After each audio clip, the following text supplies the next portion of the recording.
Hi friends, എല്ലാവർക്കും English ക്ലാസ്സിലേക്ക് സ്വാഗതം. +2 ഇംഗ്ലീഷ് റിവിഷൻ ക്ലാസ്സിൽ ഇന്ന് രണ്ടാമത്തെ യൂണിറ്റിൽ അമിഗോ ബ്രദേഴ്സ് എന്ന് പറയുന്ന ചാപ്റ്റർ ആണ് നമ്മൾ റിവിഷൻ എടുക്കാൻ പോകുന്നത്. ഈ ചാപ്റ്ററിൽ നിന്ന് പ്രധാനമായും ചോദിക്കുന്നത് എന്തെല്ലാമാണ്? അമിഗോ ബ്രദേഴ്സ് ആയിട്ടുള്ള അന്റോണിയോയുടെയും ഫെലിക്സിന്റെയും ക്യാരക്ടർ സ്കെച്ച്, അവരുടെ ഫ്രണ്ട്ഷിപ്പിനെ കുറിച്ചുള്ള റൈറ്റപ്പ്, ബോക്സിംഗ് മത്സരത്തിന്റെ അനൗൺസ്മെന്റ്, ബോക്സിംഗ് മത്സരത്തിന്റെ ന്യൂസ് പേപ്പർ റിപ്പോർട്ട്, ഇതേ മത്സരത്തിന്റെ തന്നെ ലൈവ് TV റിപ്പോർട്ട് തുടങ്ങിയൊക്കെ ഈ ഒരു ചാപ്റ്ററിൽ നിന്ന് ചോദിക്കാവുന്നതാണ്. അപ്പൊ നമ്മുടെ ഈ ചാപ്റ്ററിന്റെ പ്രധാനപ്പെട്ട പോയിന്റ്സ് എന്തെല്ലാമെന്ന് ആദ്യം നമുക്ക് പഠിച്ചെടുക്കാം.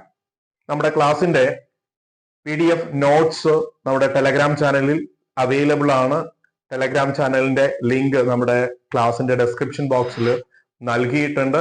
ആവശ്യമുള്ള കുട്ടികൾക്ക് ജോയിൻ ചെയ്ത് ഡൗൺലോഡ് ചെയ്തെടുക്കാവുന്നതാണ്.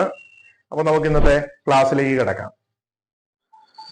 Amigo Brothers is a story of two friends like brothers Antonio Cruz and Felix Vargas. Amigo Brothers എന്ന് പറയുന്ന ഷോർട്ട് സ്റ്റോറി രണ്ട് ഫ്രണ്ട്സിന്റെയാണ്, സുഹൃത്തുക്കളുടെയാണ്. അവര് ബ്രദേഴ്സിനെ പോലെയാണ്, ലൈക്ക് ബ്രദേഴ്സിനെ പോലെയാണ്. അവരുടെ പേര് ആന്റോണിയോ ക്രൂസ് എന്നും ഫെലിക്സ് വർഗാസ് എന്നുമാണ്. They were the best boxers of their boys club. Boys ക്ലബിലെ ബെസ്റ്റ് ബോക്സേഴ്സ് ആണ് അവര്. അപ്പൊ ബോയ്സ് ക്ലബ് എന്ന് പറയുന്ന ഒരു ബോക്സിംഗ് ക്ലബാണ്. ആ ബോക്സിംഗ് ക്ലബിലെ ഏറ്റവും ബെസ്റ്റ് ബോക്സേഴ്സ് ആണ് അവർ. They were 17 years old friends. രണ്ടുപേർക്കും 17 years, 17 വയസ്സാണ് പ്രായമുള്ളത്. They were grown up together in the same place in New York. ന്യൂയോർക്കിലെ ഒരേ സ്ഥലത്ത് ഒരുമിച്ചാണ് അവര് വളർന്നത്. കുട്ടിക്കാലം മുതലേ അവരെന്തായിരുന്നു? ഫ്രണ്ട്സ് ആയിരുന്നു. They had the dream becoming the lightweight champion of the world. അവർക്കൊരു ഡ്രീം ഉണ്ടായിരുന്നു, ഒരു സ്വപ്നം ഉണ്ടായിരുന്നു. എന്തായിരുന്നു അവരുടെ സ്വപ്നം? Light weight champion of the world. ബോക്സിംഗില്, ലൈറ്റ് വെയ്റ്റ് ബോക്സിംഗില് വേൾഡ് ചാമ്പ്യൻ ആവണം എന്നായിരുന്നു അവരുടെ ഡ്രീം എന്ന് പറയുന്നത്. രണ്ടുപേരുടെയും സെയിം ഡ്രീം ആയിരുന്നു. Both work out hard to achieve their goal. രണ്ടുപേരും വർക്ക്ഔട്ട് ചെയ്തു, അല്ലെ, അധ്വാനിച്ചു, നന്നായിട്ട് പ്രയത്നിച്ചു. അച്ചീവ് ദ ഗോൾ, സ്വന്തം ഗോൾ, ലക്ഷ്യങ്ങൾ നേടാൻ. There was some of the physical difference between them. എന്നാൽ ഡ്രീം ഒരുമിച്ചാണ്, ഒരേ സെയിം ഡ്രീം ആയിരുന്നെങ്കിലും, വാക്കൊക്കെ സെയിം ആയിരുന്നെങ്കിലും ഫിസിക്കലി ദേ ഹാവ് ഡിഫറൻസ്, അല്ലെ, അവർക്ക് എന്താണ്? വ്യത്യാസമുണ്ട് എന്നാണ് പറയുന്നത്. എന്തായിരുന്നു അവരുടെ physical difference? Antonio fair, lean and lanky. Antonio നല്ല വെളുത്ത് മെലിഞ്ഞ് നീളമുള്ള വ്യക്തിയാണെങ്കിൽ ഫെലിക്സ് ഷോർട്ട്, ഡാർക്ക്, ഹസ്കി, അല്ലെ. ഫെലിക്സ് നല്ല വെൽ ബിൽറ്റ് ആയിട്ട് ബോഡി ആണെങ്കിലും ഷോർട്ട് ആണ്, ഡാർക്ക് ആണ്, അത്ര ഹൈറ്റ് ഇല്ല, ഡാർക്ക് കളറാണ്, ഇരുണ്ട നിറമാണ്. അപ്പൊ നമ്മുടെ രണ്ടുപേരുടെയും ക്യാരക്ടറാണ് നമ്മളിപ്പോ പറഞ്ഞുകൊണ്ടിരിക്കുന്നത്. രണ്ടുപേരും എങ്ങനെയായിരുന്നു, അവരുടെ ഫ്രണ്ട്ഷിപ്പിന്റെ പ്രത്യേകത എന്താണ്, അതുപോലെ അവരുടെ ശാരീരികമായ പ്രത്യേകത എന്താണ്, അവരുടെ ഡ്രീം എന്തായിരുന്നു എന്നൊക്കെയാണ് നമ്മളിപ്പോ പറഞ്ഞുകൊണ്ടിരിക്കുന്നത്.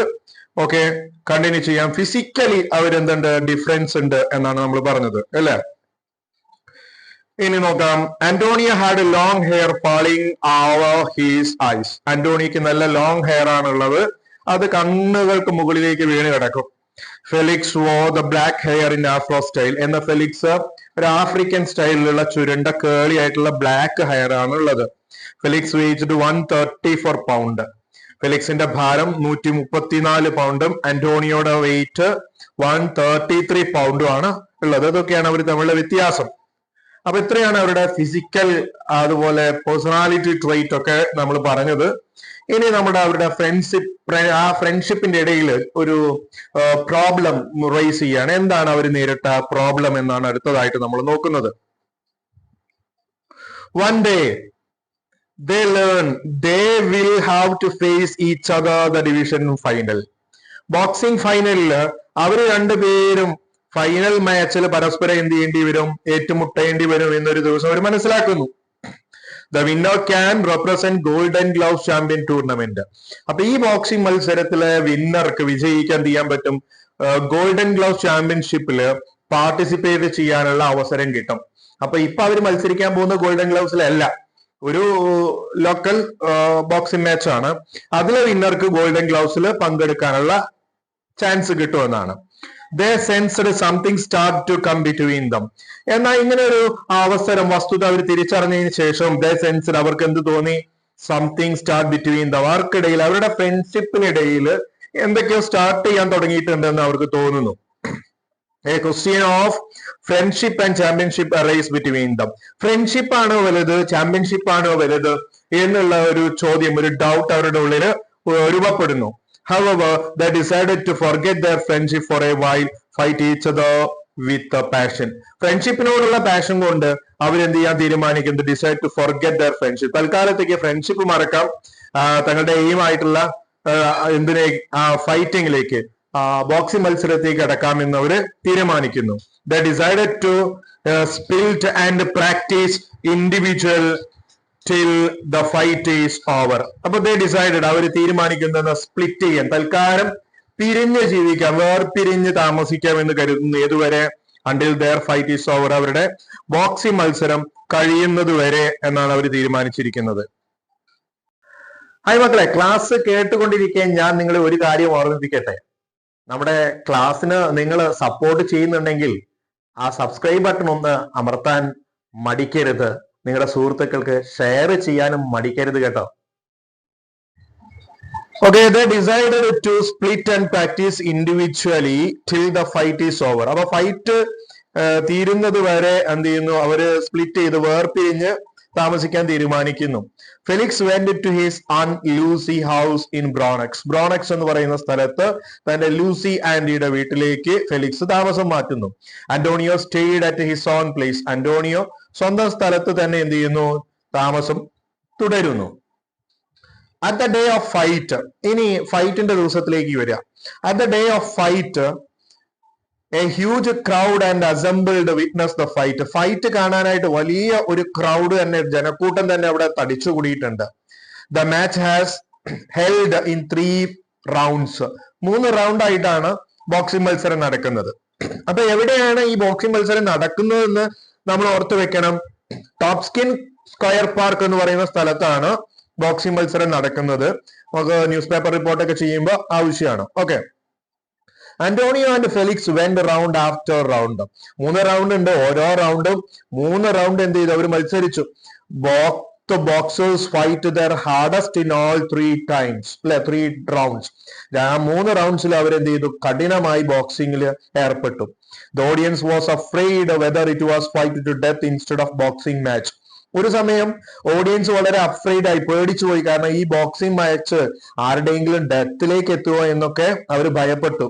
They ignored the last bell and continued the fight. അപ്പൊ 3rd റൗണ്ട് അവസാനിച്ച് ലാസ്റ്റ് ബെല്ല് മുഴങ്ങിയെങ്കിലും അവർ ഫൈറ്റിങ് കണ്ടിന്യൂ ചെയ്തു. Finally they leave the ring arm in arm without waiting for the result. അങ്ങനെ ബോക്സിംഗ് മത്സരമൊക്കെ കഴിഞ്ഞപ്പോൾ അന്റോണിയോയും ഫെലിക്സും ബോക്സിംഗ് കഴിഞ്ഞു. അവർ രണ്ടുപേരും കൈകൾ കോർത്ത് പിടിച്ചുകൊണ്ട് എന്ത് ചെയ്തു? ബോക്സിംഗ് റിങ് അവിടെ വിട്ട് ഇറങ്ങിപ്പോയി, അല്ലെ. പക്ഷെ നമ്മുടെ വിന്നർ ആരാണെന്ന് പ്രഖ്യാപിക്കുന്നതിന് മുമ്പ്, അനൗൺസ് ചെയ്യുന്നതിന് മുമ്പേ അവരെന്ത് ചെയ്തു? ബോക്സിംഗ് റിങ് വിട്ട് നടന്നു പോവാണ്. എന്തുകൊണ്ടാ കാരണം എന്ന് പറയുന്നു? No matter what the decision, അല്ലെ, തീരുമാനം എന്താണെന്നുള്ള ഇവിടെ ഒരു കാര്യമല്ല, ഒരു വിഷയമല്ല. they know they would always champion to each other. അവർക്കറിയാം അവരെന്നും എന്താണ്? പരസ്പരം ചാമ്പ്യൻ ആണ് എന്നുള്ളത്. കാരണം അവരെ ഏറ്റവും കൂടുതൽ വാല്യൂ കൊടുത്തത് എന്തായിരുന്നു? അവരുടെ ഫ്രണ്ട്ഷിപ്പിനായിരുന്നു പ്രാധാന്യം കൊടുത്തത്. അപ്പൊ ഫ്രണ്ട്ഷിപ്പിന്റെ വാല്യൂ എന്താണെന്ന് റൈറ്റപ്പ് ചോദിക്കുമ്പോൾ നമുക്ക് എന്ത് ചെയ്യണം? ഈ സ്റ്റോറിയുടെ ഈ പറഞ്ഞ പോയിന്റ്സ് ഒന്ന് ചുരുക്കി പറഞ്ഞുകൊണ്ട് വേണം ഫ്രണ്ട്ഷിപ്പിന്റെ വാല്യൂ ഈ സ്റ്റോറിയിലൂടെ നമുക്ക് മനസ്സിലാക്കാം എന്നുള്ള കാര്യം പറയേണ്ടത്. കൂടെ നമ്മുടെ അന്റോണിയോയുടെയും ഫെലിക്സിന്റെയും ഇപ്പോ നമ്മൾ പറഞ്ഞു അവരുടെ ക്യാരക്ടർ സ്കെച്ച് എന്താണ്, അതുപോലെ ആ മാച്ച് എങ്ങനെയായിരുന്നു ഒക്കെ നമ്മൾ സമറൈസ് ചെയ്ത് പറഞ്ഞു. നന്നായിട്ട് പോയിന്റ്സ് റിവൈസ് ചെയ്ത് പഠിച്ച നല്ല മാർക്കോട് കൂടി നമുക്ക് എക്സാമിന് അറ്റൻഡ് ചെയ്യാനും നേടാനും പറ്റും. അപ്പൊ വീണ്ടും നമുക്ക് അടുത്ത വീഡിയോ ലെസണിൽ കണ്ടുമുട്ടാം. അതുവരെ ഗുഡ് ബൈ.